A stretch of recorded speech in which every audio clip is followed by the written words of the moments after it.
Santana e, obviamente, pelos Ferreira Gomes para a disputa das eleições federais em 2022, disputando o governo do estado do Ceará.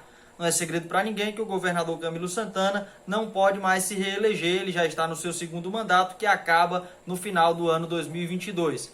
A pergunta é: qual nome será escolhido pela cúpula dos Ferreira Gomes, que tem hoje no seu carro-chefe a principal figura política do grupo no estado do Ceará e até tomando proporções já de Brasil com o Camilo Santana? Governador, aliás, que foi reeleito com mais de 79% dos votos, foi quase 80% dos votos. Então, qual nome será escolhido por essa cúpula dos Ferreira Gomes, pelo Camilo Santana, para concorrer nas eleições de 2022? Muita gente tem alguns nomes que vieram em mente e hoje eu vou trazer aqui um comentário acerca de 5 nomes que podem compor essa lista de escolha do governador Camilo Santana junto aos Ferreira Gomes para um novo nome surgir no cenário da política cearense na disputa do governo do estado do Ceará em 2022. Antes de trazer todos os nomes, quero deixar bem claro, dos nomes que eu vou trazer aqui, tem até alguns deles que eu acho que muito dificilmente vai ser escolhido pelo governo do estado, pelo Camilo Santana e pelos Ferreira Gomes para essa disputa. Mas está na lista porque existe uma margem de possibilidade, ainda que pequena, diante de toda a situação do que se desenha para essas eleições. Vou começar trazendo o primeiro deles, Roberto Cláudio, talvez o mais óbvio nessa lista.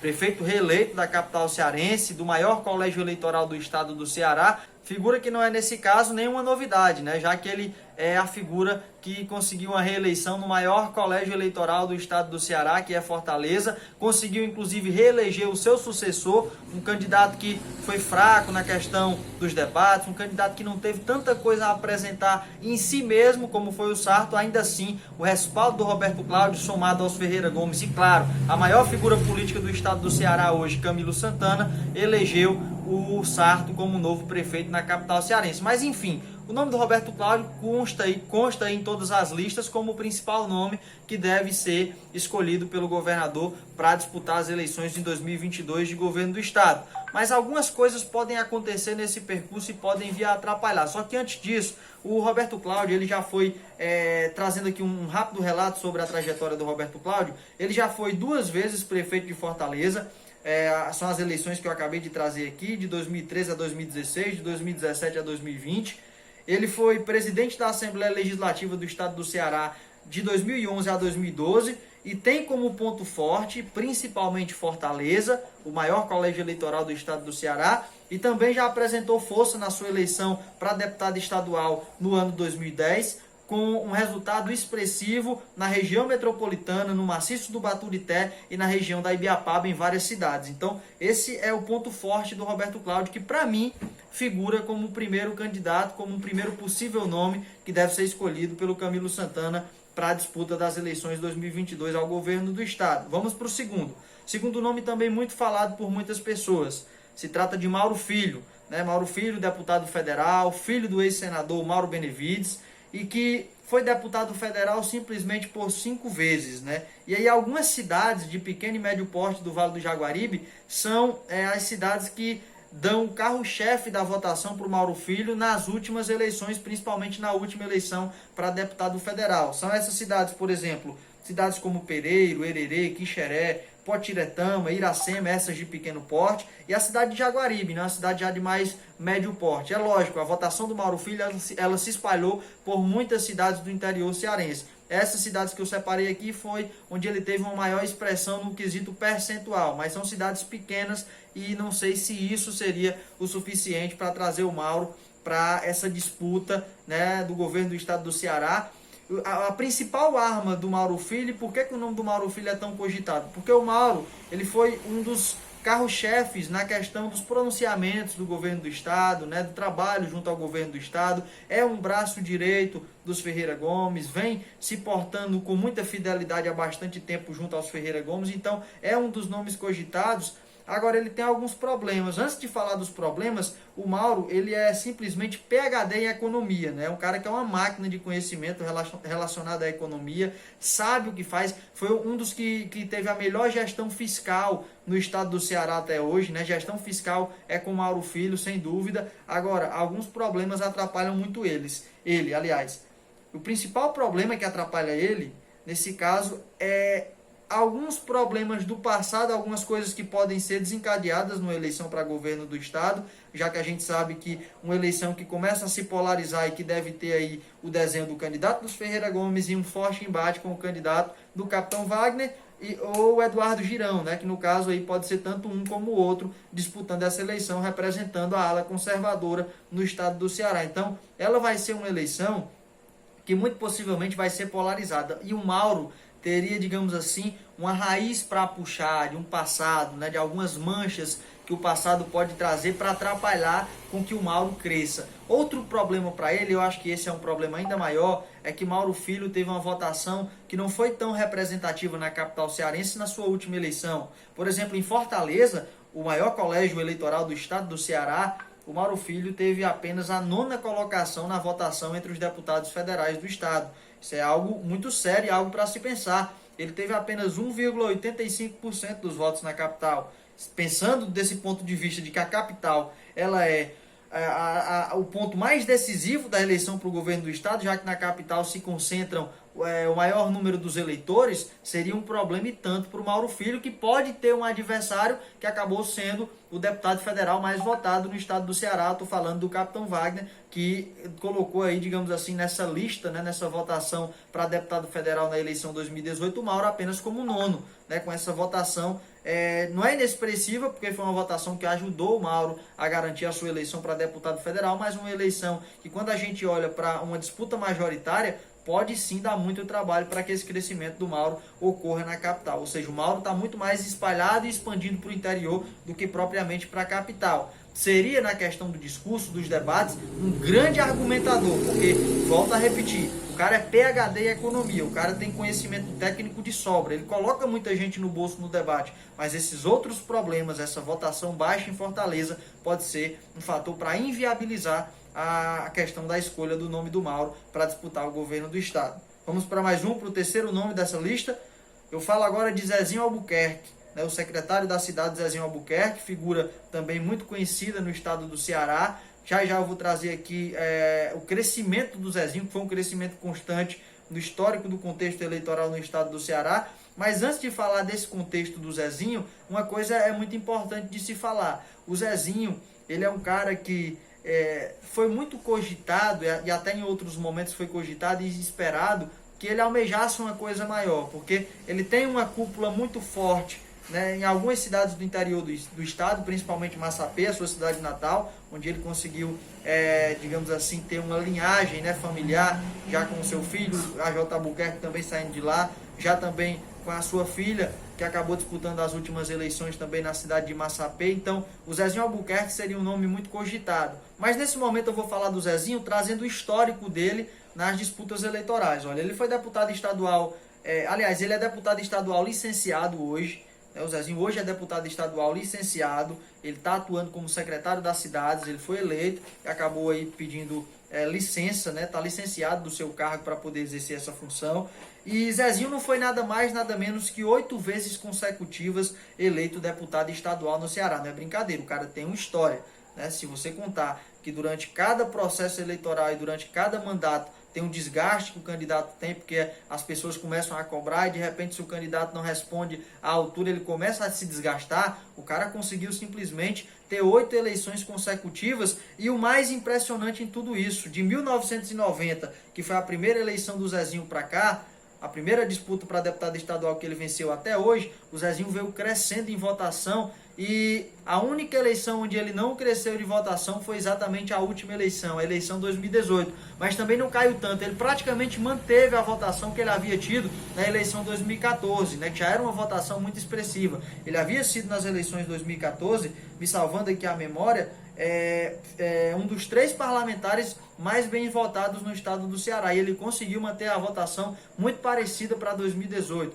O cara simplesmente 8 vezes deputado estadual, que sem dúvida alguma é uma das forças políticas expressadas na votação do eleitor nas urnas do estado do Ceará. O Zezinho, ele se elegeu basicamente com a votação mais forte na região norte do estado do Ceará, tendo como base principalmente a cidade de Massapê, mas ele expande os seus votos aí por vários outros colégios. Ele tem uma facilidade de ter, de repente, uma região onde ele não é tão forte em maioria das cidades, mas em uma cidade só ele consegue ter uma votação expressiva e ele soma essa cidade, por exemplo, do Vale do Jaguaribe, com uma da região norte, com uma da Ibiapaba, com uma do Cariri, e essa votação acaba dando a ele a eleição com essa votação expressiva final que a gente vem vendo nas últimas eleições. Esses são os fatos positivos acerca do Zezinho. E aí as pessoas podem perguntar, então, com tudo isso, por que o Zezinho ele não é o candidato escolhido pelo governador Camilo Santana ao governo do estado no ano 2022? É muito simples. Primeiro de tudo, ele tem um adversário duríssimo na capital, que é o Roberto Cláudio, que eu acho que hoje é a maior pedra no sapato para todos os outros nomes que possam ser cogitados. Mas eu digo mais, eu vou além. O Zezinho tem um problema muito grande que está relacionado ao seu filho, né? Como eu acabei de trazer até anteriormente, o AJ Albuquerque, que saiu de Massapê, que foi eleito sucessivamente várias vezes também já deputado federal, Zezinho estadual, AJ Albuquerque federal, uma tabelinha pai e filho. Ele se alinhou depois de 2018 com o presidente Bolsonaro, e inclusive recebeu vários cargos, posições de confiança, foram entregues na mão do AJ Albuquerque para pessoas de confiança, e em nome disso a AJ votou em vários projetos favoráveis ao que queria o governo federal e se posicionou, né? Quando você vota favorável ao governo federal, você está se posicionando automaticamente de forma contrária ao que o governo do estado do Ceará pretende, ao que o PT pretende, ao que o PSB pretende, ao que o PDT pretende, ao que essa cúpula toda pretendia. Então, o AJ Albuquerque hoje é o grande problema do Zezinho Albuquerque não ser um dos nomes mais cogitados para concorrer ao governo do estado do Ceará, mas não é também descartado. Só que acho muito difícil, acho que essa situação do AJ inviabiliza a situação do Zezinho. Então, eu já trouxe 3 para vocês, e dos 3, eu vou dar a minha humilde e pessoal opinião de que Mauro Filho e Zezinho Albuquerque, muito dificilmente, tem gente colocando já o Mauro Filho como candidato, mas muito dificilmente serão os nomes que o governador Camilo Santana, junto aos Ferreira Gomes, vai escolher para a disputa das eleições em 2022. Vamos para o quarto e para o quinto nome. Esses dois podem ser surpresas para muita gente. Principalmente o quarto nome que eu trago aqui nessa lista. Porque se trata de Elcio Batista. O Elcio que tomou a proporção de ser conhecido no estado do Ceará a partir principalmente dessa eleição que acabou de acontecer para a Prefeitura de Fortaleza. Não, ele não está chegando agora no grupo dos Ferreira Gomes. Mas essa foi sua primeira disputa eleitoral como vice, candidato a vice na chapa do Sarto, que acabou se elegendo, e o Elcio, portanto, a partir de 2021, é vice-prefeito da cidade de Fortaleza. Por que o nome do Elcio é um nome que pode ser trabalhado? Primeiro de tudo, o Elcio vai ser o candidato que mais se aproxima do perfil do Camilo Santana na primeira eleição dele, lá no ano 2014. Quem não lembra que o Camilo Santana vinha após uma votação expressiva para deputado, para essa disputa do governo do estado, e chegava sem o conhecimento do grande público do estado do Ceará. O Eunício, nas primeiras pesquisas, para quem não lembra, em 2014, tinha uma vantagem ampla, uma vantagem que mais que dobrava o percentual do Camilo Santana. E ainda assim o Camilo foi crescendo durante o decorrer da campanha eleitoral, sendo trabalhado, obviamente. É inegável a influência dos Ferreira Gomes, é inegável o trabalho forte do PT, que ainda estava numa situação de auge naquela época, mas o Camilo cresceu de uma forma e ganhou força ao ponto de vencer aquela eleição dificílima diante do Eunício Oliveira. Um fato que não aconteceu nas eleições de 2018, já que o Camilo, se teve uma coisa que ele não encontrou, foi dificuldade. O trabalho do Camilo de 2014 a 2018 foi um trabalho invejável para qualquer governador em qualquer federação do país. Ele foi simplesmente aceito e recebeu a votação que se aproximou dos 80% na capital cearense. Ele não teve adversário na eleição para o governo do estado. Eu digo ele não teve adversário do ponto de vista de competitividade. Ele teve adversários, inclusive até de uma linha conservadora, mas na representatividade do voto, em momento algum, a eleição do Camilo Santana passou um risco sequer na eleição 2018 para o governo do estado, o que demonstrou que a população cearense aprovou e muito o trabalho do Camilo. É por isso que eu estou tratando o Camilo nesse vídeo como a maior figura política ainda hoje do estado do Ceará, na questão de respaldo junto à população, porque é o que o dado da urna em 2018 apontou dando quase 80% dos votos para ele. Olha, não é fácil, 80% da votação em um estado grande e ainda um estado onde a oposição já havia começado a se manifestar numa via conservadora, onde já existia um capitão Wagner fazendo um trabalho, onde já existia várias coisas indo de encontro aos ataques ao governo Camilo Santana. Ele manteve esse alto percentual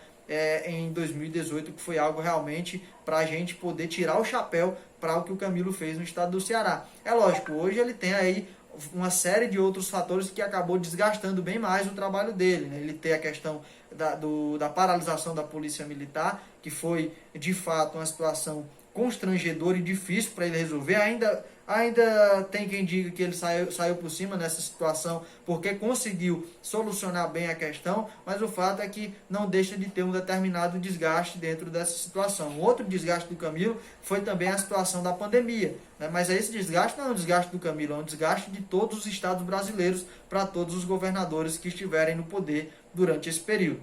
O Elcio Batista, voltando ao nome do Elcio, né? Eu comecei a falar do Camilo e fugi do Elcio. Por que o Elcio é o candidato que mais se adequa ao perfil do Camilo? Eu já expliquei, que é porque o Camilo veio, assim como o Elcio, digamos assim, sem o conhecimento do grande público cearense. Mas por que o nome do Elcio pode ser o nome escolhido pelos Ferreira Gomes e pelo próprio Camilo? Primeiro de tudo, o Elcio, ele é um homem de confiança do Camilo Santana, é um homem de confiança dos Ferreira Gomes, e eu vou contar um pouquinho da trajetória dele junto aos Ferreira Gomes rapidamente para você poder entender por que o Elcio pode ser um nome surpresa e pode ser os Ferreira Gomes apostando novamente na estratégia que deu certo lá em 2014 com o Camilo Santana para a disputa no estado do Ceará. Primeiro de tudo, após as tratativas com os partidos aliados, agora já às vésperas das eleições de 2020, o PDT definiu que o Elcio Batista, ele não é pedetista, ele é do PSB, seria o candidato a vice-prefeito na chapa encabeçada pelo José Sarro. Ele já vinha, digamos assim, de uma proximidade com os Ferreira Gomes há bastante tempo, né? Ele é ex-secretário da Casa Civil do governo do estado, ele teve o principal aval, o aval do Camilo Santana para sua entrada na política, né? Ele se deu agora com essa entrada na primeira eleição para prefeito do Sarto, sendo vice, foi escolha do Camilo, o nome dele, ou seja, o Camilo já demonstrou a confiança que tinha no Elcio. O Elcio Batista, ele ingressou na política também, na política de fato, como eu digo, como no executivo, quando se tornou secretário da Juventude de Fortaleza e, inclusive, atuou trazendo um dos maiores projetos para a atual gestão lá na cidade de Fortaleza, que é o projeto Fortaleza 2040. Em breve eu vou explanar um pouco mais sobre esse projeto Fortaleza 2040, mas é um projeto exemplar que pode servir de base, inclusive, para uma série de cidades brasileiras, que é um projeto elaborado pelo Elcio. O Elcio que demonstra, desde a sua introdução na política, na Secretaria de Juventude de Fortaleza, ser um cara capaz de elaborar projetos e capaz de ter uma temática voltada para, digamos assim, quando se apresentar quando candidato, não ser apenas um candidato colocado ali por alguém. Ele é um candidato que consegue tirar a luz própria de si mesmo. Isso é um fator importante. O Camilo teve isso em 2014, tanto é que o seu crescimento foi arrasador e quando chegou ao poder, a sua administração em si deu exemplo ao ponto de ser aceita por 80% da população cearense. E agora eu vou para o quinto e último... antes de falar do quinto e último nome, uma coisa importante. Além de tudo isso que eu disse, o Elcio ajudou também a elaborar o plano de governo do Roberto Cláudio na gestão anterior. Inclusive, ele esteve junto com Eudoro Santana, o pai do Camilo, elaborando esse projeto. Então, isso mostra a proximidade, não só do Camilo, mas do pai do Camilo. Isso mostra a proximidade não só do Camilo e do pai dele, mas do Roberto Cláudio. Isso mostra o respaldo dos Ferreira Gomes na pessoa do Elcio Batista na capital cearense. Além de tudo, um nome jovem, novo na política, que a oposição teria muita dificuldade para encontrar uma lacuna para tentar macular a imagem dele. E olha, isso vale muito a se pensar durante essas eleições de 2022, porque se tem uma coisa que vai ser atacada, vai ser essa questão da transparência, essa questão da honestidade, da corrupção, de tudo isso. Então, não é segredo para ninguém que o Elcio seria uma escolha boa por todos esses fatores que eu trouxe e por não ter a possibilidade de mácula na política, já que ele está chegando agora. É carne fresca, como a gente costuma dizer.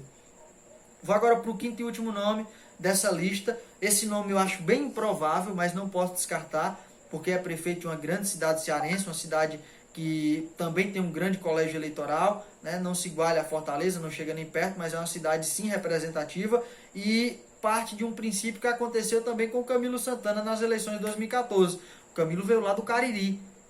A pessoa que eu estou falando agora seria um homem de confiança direta, obviamente, dos Ferreira Gomes. Estou falando de Ivo Gomes, prefeito de Sobral, né? De uma região que fica no outro extremo do estado do Ceará, mas que tem uma população, um colégio eleitoral muito parecido com o colégio eleitoral de Juazeiro do Norte. Depois de Fortaleza da região metropolitana, Sobral e Juazeiro são os dois maiores colégios eleitorais do estado do Ceará. Portanto, o prefeito, inclusive não só o prefeito eleito, mas o prefeito reeleito da cidade de Sobral, ele teria sim um nome forte para ser trabalhado para as eleições de 2022. Acho que isso muito dificilmente vai acontecer. Estou cogitando porque é uma possibilidade e nos bastidores existem pessoas com esse desejo.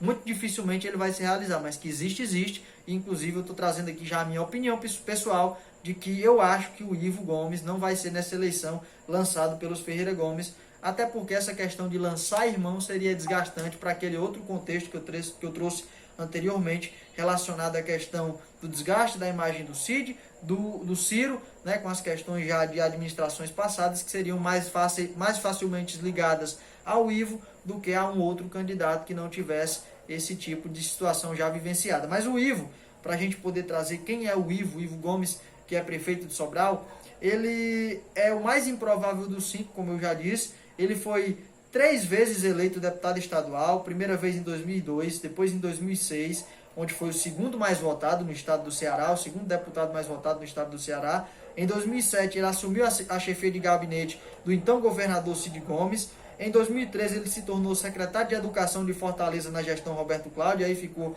até o fim da gestão. E então ele decidiu voltar para concorrer ao cargo eletivo após 8 anos fora, né, dessa disputa eletiva, da disputa das eleições voto a voto. Ele voltou para as eleições de 2014, mais uma vez como candidato a deputado estadual e foi eleito pela 3ª vez no estado do Ceará. Em 2016, ele venceu a disputa para prefeito e se tornou prefeito da cidade de Sobral, né, o ninho dos Ferreira Gomes, onde ele acabou vencendo e se tornando prefeito pela primeira vez. E agora, em 2020, ele se reelegeu em Sobral, ampliando a margem de vitória que ele havia conseguido na eleição anterior, ou seja, vem em ascendente, vem em crescente em comparação à eleição anterior. Então, dos 5 nomes que eu trouxe aqui, eu estou tentando fazer uma análise, digamos assim, o mais realista possível com a situação, né? Já eu posso, digamos assim, em um outro vídeo começar a trazer mais detalhes de cada candidato, mas eu acho que deu para dar uma passada bem boa para a gente poder ter ideia de quem são os nomes hoje cogitados pelo governo do estado do Ceará para o lançamento aí de uma candidatura no ano 2022. Dos 5, se eu for fazer uma lista aqui rápida, né, para a gente poder deixar na ordem dos que eu acredito ter mais chance de conseguir ser escolhido pelo governador Camilo Santana e pelos Ferreira Gomes para a eleição 2022, eu vou começar apostando ainda no Roberto Cláudio como primeiro. Só que essa lista, né, eu trouxe na ordem Roberto Cláudio, Mauro Filho, Zezinho Albuquerque, depois eu trouxe o Elcio Batista e por último eu trouxe o Ivo. Eu vou fazer o seguinte, eu vou deixar o Roberto Cláudio como primeiro nessa lista, mas eu vou trazer o Elcio Batista como segundo nessa lista, porque eu acredito ainda em uma situação que possa trazer o Elcio para esse debate de forma mais incisiva. Não seria surpresa para mim se Elcio Batista, um nome pouco falado, que eu não havia visto ninguém ainda trazer a público, né, na mídia, no YouTube, nos canais, com esse tipo de comentário, foi escolhido pelos Ferreira Gomes e pelo Camilo para ser o candidato. Seria uma aposta naquilo que já deu certo no ano 2014. Em um nome desconhecido, em um nome novo, em um nome sem desgaste, para concorrer ao governo do estado com o apoio de uma máquina fortíssima no estado do Ceará. Então vou colocar o Elcio em segundo. Em terceiro lugar, com todas as dificuldades que eu disse, mas eu vou ainda de Mauro Filho. Em quarto lugar, eu vou de Zezinho para deixar o Ivo Gomes lá em quinto. Então, essa é a minha análise sobre essa questão. Ainda faltam 2 anos, né, para as eleições, menos de 2 anos, aliás, para as eleições federais. Seria, digamos assim, muita ousadia da minha parte cravar qualquer coisa, mas com a dificuldade e a complexidade de tudo isso que ainda pode rolar, eu acho que esses 5 aqui tem a grande possibilidade de um deles ser o nome escolhido pelo governador Camilo Santana e pelos Ferreira Gomes para a disputa das eleições de 2022 no governo do estado do Ceará. E olha, em breve eu vou fazer um vídeo também para a galera da oposição que já está doida para me dar uma cutucada aí para poder reclamar, mas para a galera que é eleitor do Wagner, que é eleitor do Girão, que é direita, que é conservador, vou fazer um vídeo em breve trazendo quem eu acho que deve ser o candidato dos bolsonaristas, o candidato dos conservadores, como queiram, aqui no estado do Ceará. Existe uma linha de pensamento que já crava o Wagner. Eu penso que existe uma margem para uma outra coisa acontecer. Eu vou trazer em um próximo vídeo todo esse meu comentário acerca dessa questão de forma mais profunda para você poder entender melhor tudo isso. Obrigado pelo vídeo. Se gostou, bicuda no like, dá aquela força. Para mim faz toda a diferença. Eu volto em breve com mais detalhes, não só da política cearense, mas de todo o país, trazendo comentários pontuais sobre situações pontuais.